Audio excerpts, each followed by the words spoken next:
Baik, terima kasih. Eh, Bapak Ibu sekalian, saya coba berdiri. Saya ingin menyampaikan sesuatu yang mungkin eh, lebih mengarah pada bagaimana belajar di kampus ya. Saat ini kita bilang era digital itu yang namanya data ataupun informasi bisa dengan mudah didapat. Pertanyaannya, masa kita ulang di sini gitu ya? Nah, kira-kira apa bedanya dengan kita mendapatkan print out dari itu terus baca di rumah sambil tidur, kira-kira gitu? Atau sekarang yang online di sana begitu ya? Semua data bisa didapat, informasi dapat. Tapi apa beyond itu? Yang saya justru ingin coba tekankan, eh, saya sendiri ketika terjadi ini, saya sendiri sadar bahwa harus ada penekanan.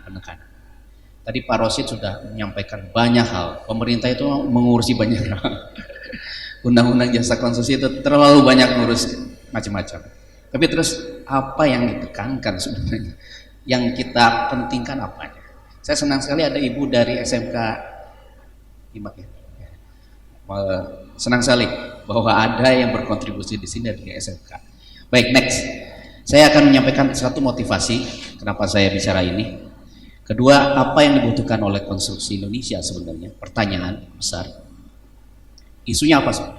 Dari semua banyak isu itu apa? Jangan banyak-banyak. Satu aja gitu. Saya ingin fokus satu saja. Berikutnya, bagaimana SDM konstruksi bisa memenuhi itu? Ya, karena kita bicara tentang Asdamkindo di sini. Dan berikutnya, apa yang harus kita lakukan? Kira-kira 4 poin. Baik, next.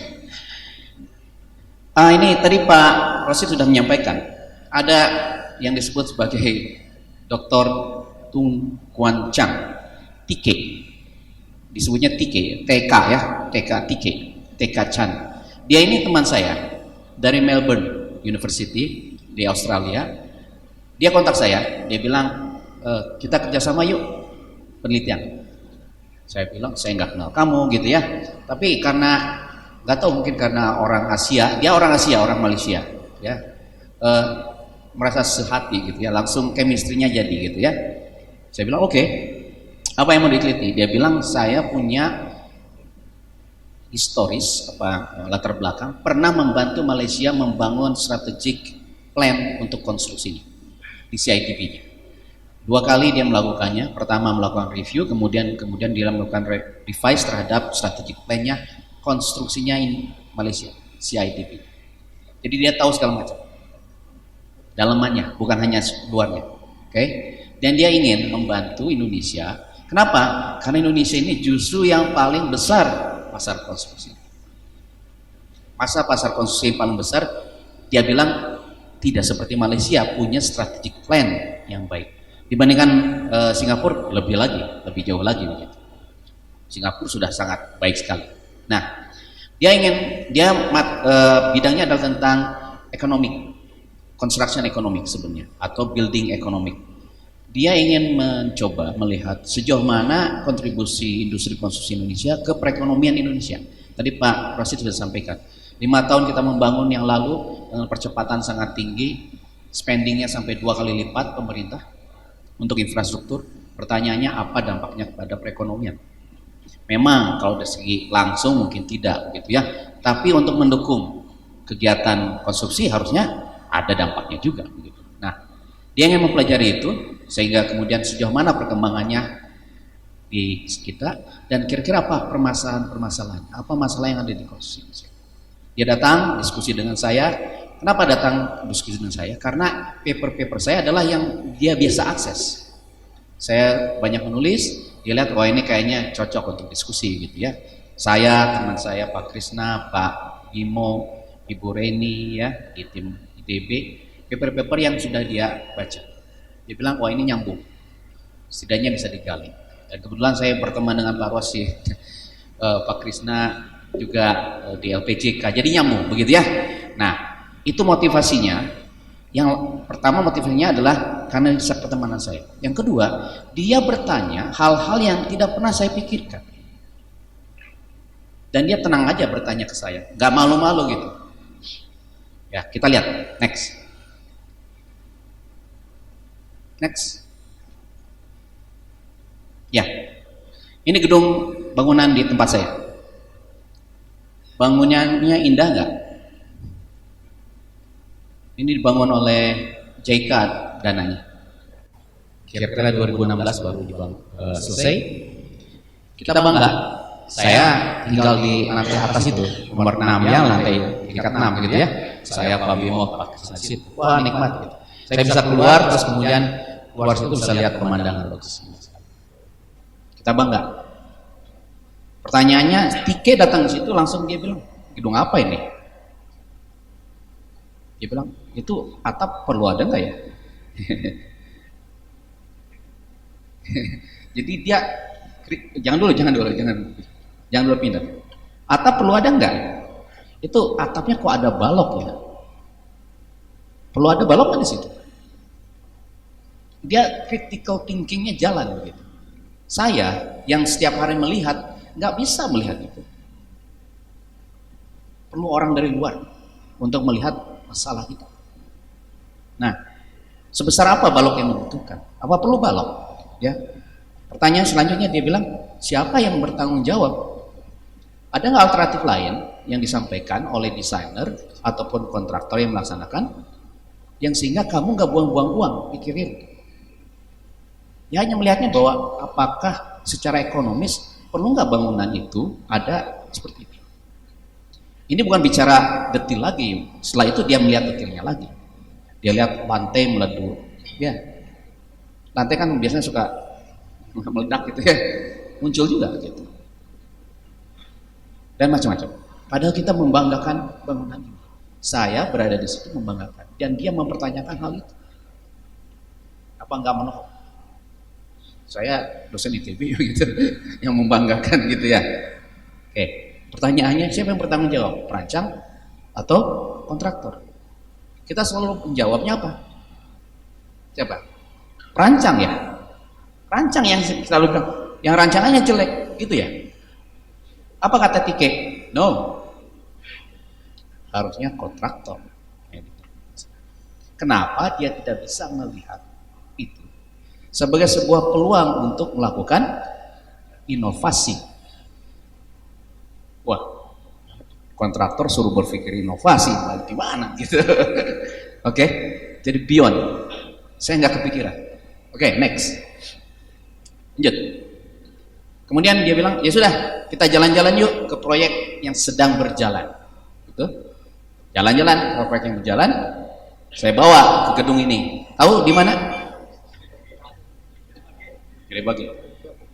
Bangga nggak kita? Bangga. Saya kan bawa tuh karena bangga, ya nggak? Saya bawa tuh karena bangga. Wah, ini ada bangunan yang bukan main nih, landmark nanti ya. Seperti apa kualitas bangunan di sana? Sudah pernah lihat? Siapa yang melaksanakannya? Pasti pekerja kita. Pekerja yang bagaimana? Sertifikat atau tidak? Tadi bicara tentang sertifikat banyak. Perlu sertifikat untuk mengerjakan pekerjaan ini? Perlu. Bahkan waktu itu ketika datang sana, kita disampaikan dulu presentasi bahwa semua sertifikat, semua pekerja di situ tersertifikat 100% oleh LPJK Provinsi Jawa Barat. Betul Pak? Bangga dong, ya enggak? Tadi kan kurang ya. PU kurang, hanya 8%. Ini 100% di proyek. Pertanyaannya, apakah sertifikat menjamin kualitas pelaksanaan konstruksi ini? Pertanyaan besar. Dan itu dia sampaikan di muka saya. Dia melihat, ini sertifikat untuk supaya kualitas kan? Ya, yuk kita lihat ke lapangan. Ya, kalau itu tidak terjadi, siapa yang bertanggung jawab? Apakah perancangnya yang nggak bagus atau kontraktornya? Kita next berikutnya. Nggak bagusnya seperti apa? Kita lihat aja langsung. Next, lihat kualitas kerjanya. Waduh, itu expose di depan muka, dan itu di depan mata sini, bukan di dalam, bukan dalaman itu luaran, luaran. Kualitasnya seperti itu.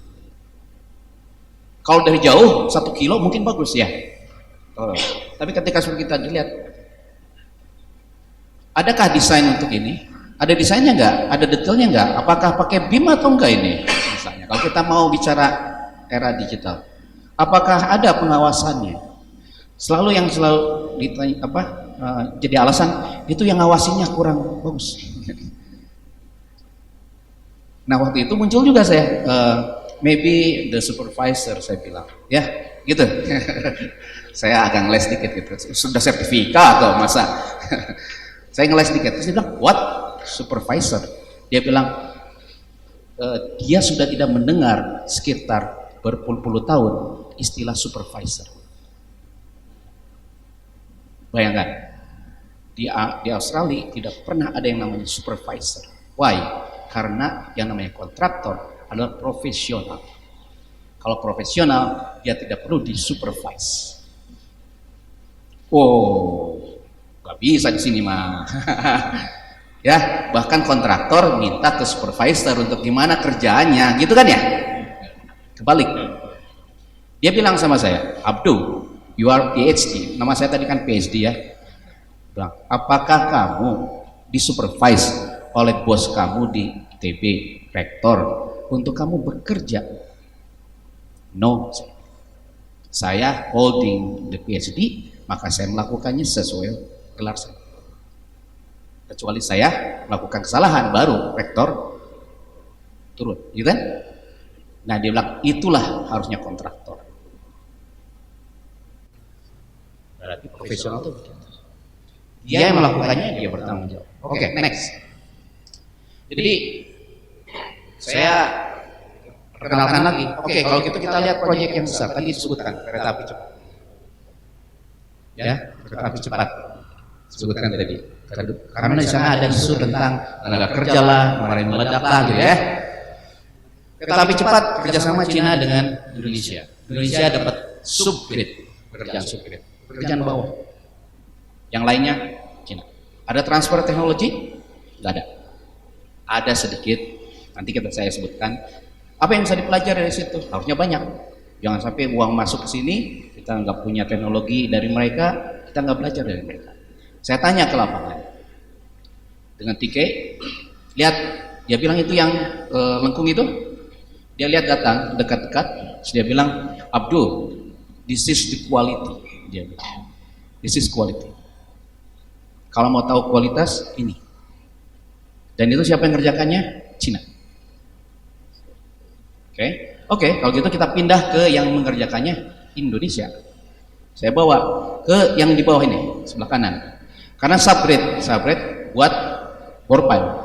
Bore pile-nya ribuan jumlahnya. Supaya standarnya sama, Cina minta pakai robot untuk buat. Kontraktor Indonesianya kewalahan mengadakan robot. Tenaga terampilnya yang itu si kerja itu teknisinya susah. Bayangkan, quality Cina, meskipun kita bilang Cina itu KW kadang-kadang ya, tapi kontraktor kita setengah mati. Berikutnya, ini apa pasir? Karena beton yang dicor, saya bilang pasirnya mana? Oke. Wah, beda pasirnya. Pasirnya beda, bukan pasir Cimalaka atau Galunggung. Beda sekali. Saya bilang ini pasirnya dari mana? Dari Kalimantan.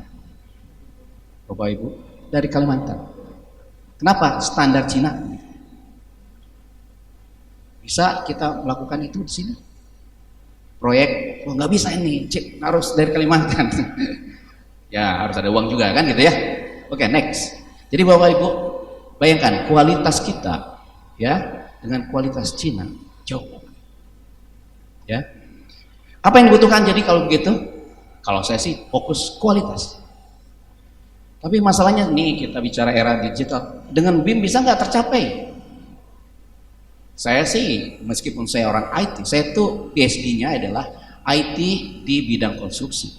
Tahun 96 sampai tahun 2000 saya tuh mengembangkan tentang bagaimana penggunaan internet untuk proyek konstruksi. Jadi saya IT guy. Bahkan saya coding, saya buat website segala macam. Tapi kalau kita bicara ini, BIM, apakah bisa mendukung kualitas? Tanda tanya bisa. 4.0 angkanya besar. Yang kita butuhkan kualitas. Ya. Oke.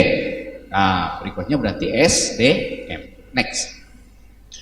SDM. Nah, ini saya ingin bandingkan. Kalau mau 4.0 kayaknya kita hanya itu latah aja gitu ya. Lihat posisinya kita nggak bisa lah membanggakan diri ya. Tapi ada satu perusahaan ke 4.0 dia akan leading ya. Dia akan coba narik kita semua. Berat. Menarik banyak orang berat. Oke? Jadi ini kita lupakan. Bukan saya mendiscourage, enggak. Ini tetap kita lakukan. Jangan tertinggal sudah pasti, tapi tidak bilang bahwa ini adalah solusi dari pabrik kita. Oke? Next. Lanjut. Lihat, realitasnya aja begini. Buat trotoar aja nggak bisa kita. Ya, lihat. Trotoar lihat. Seperti itu kualitasnya. Saya sering jalan ke kota-kota dulu. Pernah waktu itu dengan Pak Rosid buat undang-undang jasa konstruksi RPP-nya jalan ke Lok Semawe di Aceh. Saya jalan gini, trotoar begini, membahayakan. Padahal hanya pekerjaan trotoar, konstruksi membahayakan. Saya bilang, Pak Rosid di Jakarta ribut-ribut tentang undang-undang, RPP segala macam. Ini kenyataannya. Hubungannya gimana gitu? Terlalu jauh gitu. Ya, ini yang sebelah sini lihat ya. Pohon di semen aja gitu ya, yang itu orang kasihan ya, yang buta bisa nabrak tiang ya. Nah, bagaimana itu coba? Quality itu nggak ada sama sekali. SDM balik lagi. Oke, next. Jadi bagaimana SDM bisa memenuhi itu? Sertifikat tadi disebutkan. Saya baru aja di SMS oleh Tike dari Australia. Dia bilang Malaysia juga dulu gitu. Tahun 2000 dia fokus sertifikat. Kemudian dia realize bahwa itu salah. Bahwa itu tidak ada kaitannya dengan kinerja.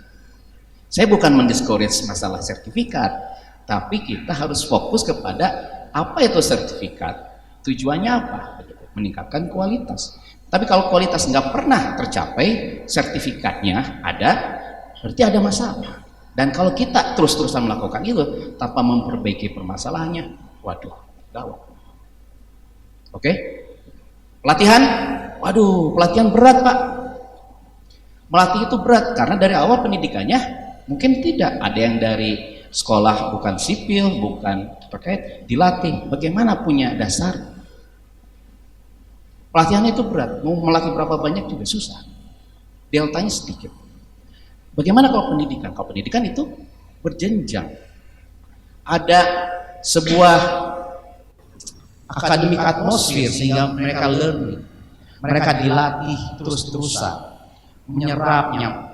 Ya, kita kalau belajar 4 tahun di perguruan tinggi, kita bukan hanya sekedar belajar materinya, tapi lingkungannya, interaksi, itu semua tuh masuk dalam benak kita.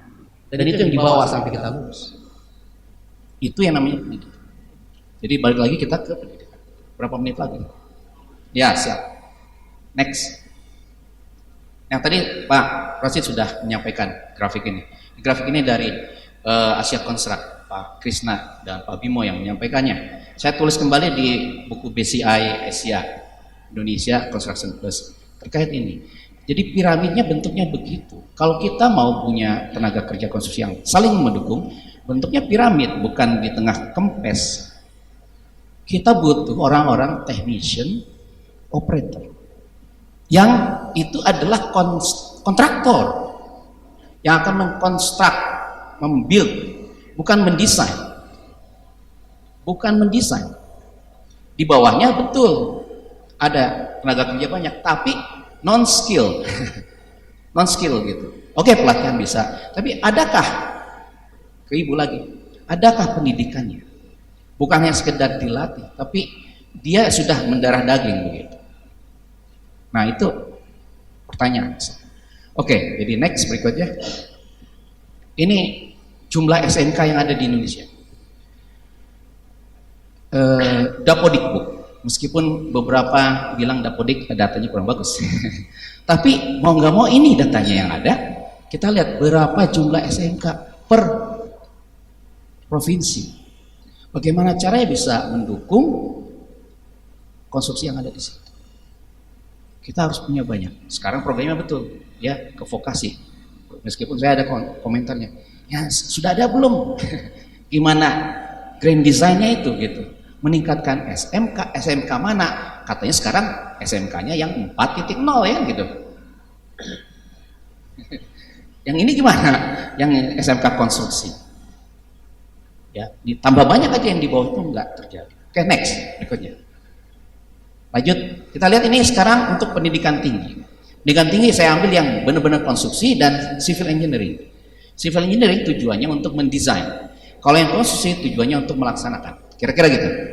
Di sebelah kiri konstruksi itu D1, D2, D3, D4. Cocok. Ya. Bagus itu. Cuman jumlahnya sedikit. Ya. Jumlahnya sedikit. Itu satu. Yang kedua, kalau kita cek dalamnya, kurikulumnya mirip-mirip kalau D4 dengan S1.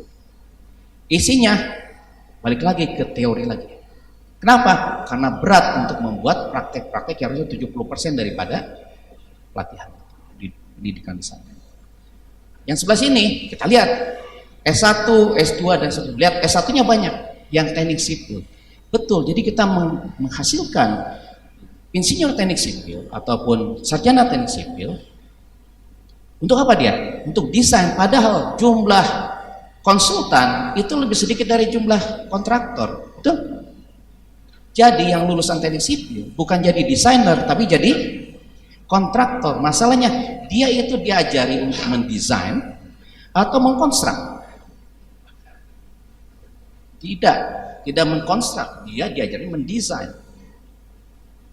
Mendesain produk, belum mendesain proses. Belum bagaimana how to construct. Gapnya besar. Jadi sekarang ini kontraktor itu orang sipil yang so tahu bisa melaksanakan.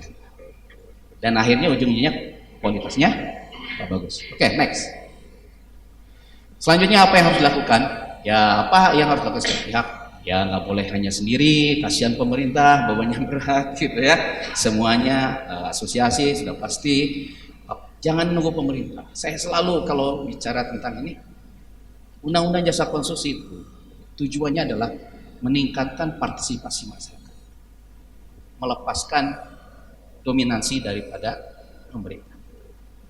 Tujuannya itu. Kalau masih terus diatur oleh pemerintah, sedikit-sedikit undang-undang nomor sekian, sedikit-sedikit permen PUPR sekian, sedikit-sedikit, waduh. Padahal pemerintah itu fokus kepada uangnya sendiri. Bagaimana swasta? Kita nggak pernah lihat. Harusnya dia yang akan mendrive. Oke? Apa kita tidak bisa memiliki kebebasan? Bebas ya. Kebetulan saya ITB ya bebas ya. Pendidikan itu merasa bebas gitu ya. Kita kreasi ya, membantu bangsa kita. Next. Pendidikan tinggi. Jadi saya kalau di sini ada yang dari teknik sipil, fokus kepada bukan hanya desain produk, tapi coba mulai desain proses. Jadi bagaimana how to construct. Nah ini mari kita bangkitkan gitu ya. Berikutnya kalau terkait dengan konstruksi adalah how to delivernya. Jangan teori melulu gitu. Kalau bicara tentang konstruksi tapi teori. Pernah nih gitu ceritanya. Kontraktornya besar nih. Nomor 1 waktu itu di Indonesia. Terus proyeknya di ITB. Terus dibilang, oke, saya tunggu ya minggu depan detail jadwal pelaksanaan. Gitu kan? Munculnya nggak bisa detail Pak. Karena dia tidak bisa membreakdown, melihat visualisasi mau mengerjakan apa. Dan itu bukan harus teori, itu harus dipraktekkan. Jadi membuat jadwal itu harus dipraktekkan, gitu. Bukan hanya sekedar jadwal ya teori dengan soal gitu, tapi harus dipraktekkan. Kalau pekerjaan fondasi, rangkanya gini-gini itu jadi jadwalnya seperti apa? Jadi bagaimana delivery method? 1 menit. Oke, terakhir ini berarti. Next.